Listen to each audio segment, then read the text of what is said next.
Well, with $4 trillion in debt, we're going into debt an additional $1 billion, a little more than $1 billion every working day of the year.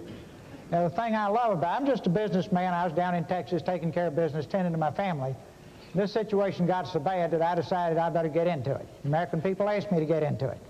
But I just find it fascinating that while we sit here tonight, we will go into debt an additional $50 million in an hour and a half. Now, it's not the Republicans' fault, of course, and it's not the Democrats' fault, and what I'm looking for is who did it. Now, they're the two folks involved, so maybe if you put them together, they did it. Now, the facts are we have to fix it. We're leaving. I'm here tonight for these young people up here in the balcony from this college.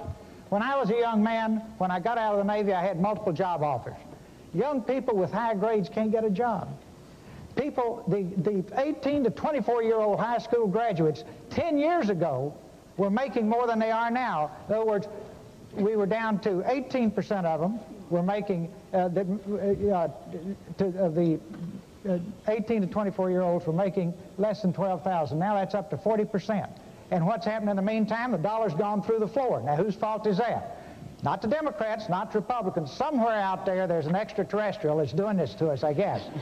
And everybody says they take responsibility. Somebody somewhere has to take responsibility for this. Put it to you bluntly, American people. If you want me to be your president, we're going to face our problems. We'll deal with the problems. We'll solve our problems. We'll pay down our debt. We'll pass on the American dream to our children. And I will not leave our children a situation that they have today.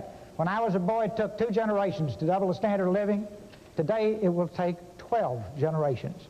Okay, our children will not see the American dream because of this debt that somebody somewhere dropped on us.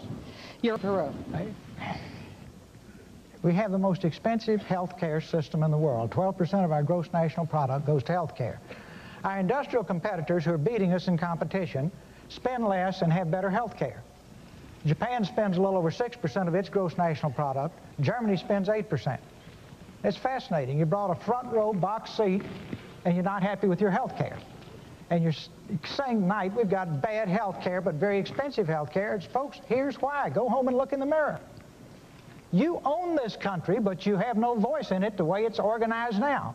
And if you want to have a high-risk experience comparable to bungee jumping, go into Congress sometime when they're working on this kind of legislation, when the lobbyists are running up and down the halls. Wear your safety-toe shoes when you go. And as a private citizen, believe me, you are looked on as a major nuisance.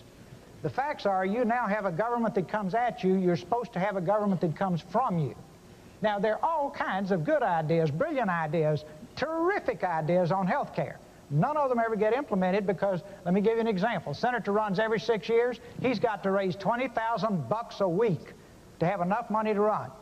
Who's he going to listen to, us or the folks running up and down the aisles with money, the lobbyists, the PAC money? He listens to them. Who do they represent? Health care industry, not us. Now, you've got to have a government that comes from you again. You've got to reassert your ownership in this country, and you've got to completely reform our government. And at that point, they'll just be like apples falling out of a tree. The programs will be good because the elected officials will be listening to you. I said the other night I was all ears, and I would listen to any good idea. I think we ought to do plastic surgery on a lot of these guys so that they're all ears too and listen to you. Then you get what you want, and shouldn't you? You paid for it. Why shouldn't you get what you want as opposed to what some lobbyist cuts a deal, writes the little piece in the law, and it goes through. That's the way the game's played now. Till you change it, you're going to be unhappy. Mr. Perot? Just on the broad issue here, when you're trying to solve a problem, you get the best plans. You have a raging debate about those plans. Then, out of that debate with leadership comes consensus. Then, and if the plans are huge and complex like health care, I would urge you to implement pilot programs. Like the old carpenter says, measure twice, cut once. You know, let's make sure this thing's as good as we all think it is at the end of the meeting. Then finally, our government passes laws and freezes the plan in concrete. Anybody that's ever built a successful business will tell you, you optimize, optimize, optimize after you put something into effect. The reason Medicare and Medicaid are a mess is we froze them. Everybody knows how to fix them. There are people all over the federal government, if they could just touch it with a screwdriver, could fix it. Now back over here.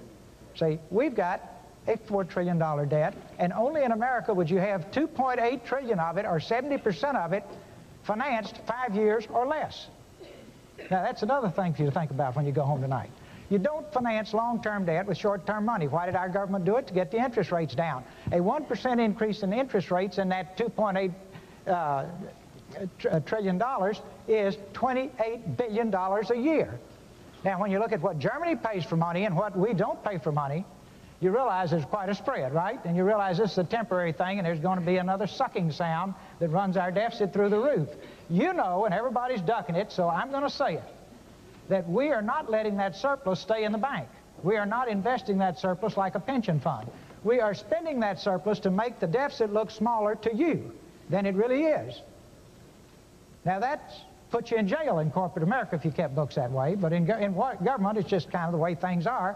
That's because it comes at you, not from you. Now then, that money needs to be, they don't even pay interest on it. They just write a note for the interest. Mr. Perot, can Now, you so wrap now it then, up? But the point, see, do you want to fix the problem or soundbite it? I understand the importance of time, but see, here's how we get to this mess we're in. This is just one of 1,000. Fair. Now then, to nail it, there's one way out. A growing, expanding job base. A growing, expanding job base to generate the funds and the tax revenues to pay off the mess and rebuild America. We got a double hit. If we're $4 trillion down, we should have everything perfect, but we don't. We got to pay it off and build money to renew it, spend money to renew it, and that's going to take a growing, expanding job base. That is priority one in this country. Put everybody that's breathing to work. And I'd love to be out of workers and have to import them like some of our international competitors. I'm sorry. Yes, it caused me to disrupt my private life and my business to get involved in this activity. That's how much I care about it. And believe me, if you knew my family and if you knew the private life I have, you would agree in a minute that that's a whole lot more fun than getting involved in politics. But I have lived the American dream. I came from a very modest background. Nobody's been luckier than I've been. All the way across the spectrum, and the greatest riches of all are my wife and children. It's true of any family. But I want all the children, I want these young people up here to be able to start with nothing but an idea like I did and build a business. But they've got to have a strong basic economy. And if you're in debt, it's like having a ball and chain around you. I just figure, as lucky as I've been, I owe it to them. And I owe it to the future generations. And on a very personal basis, I owe it to my children and grandchildren.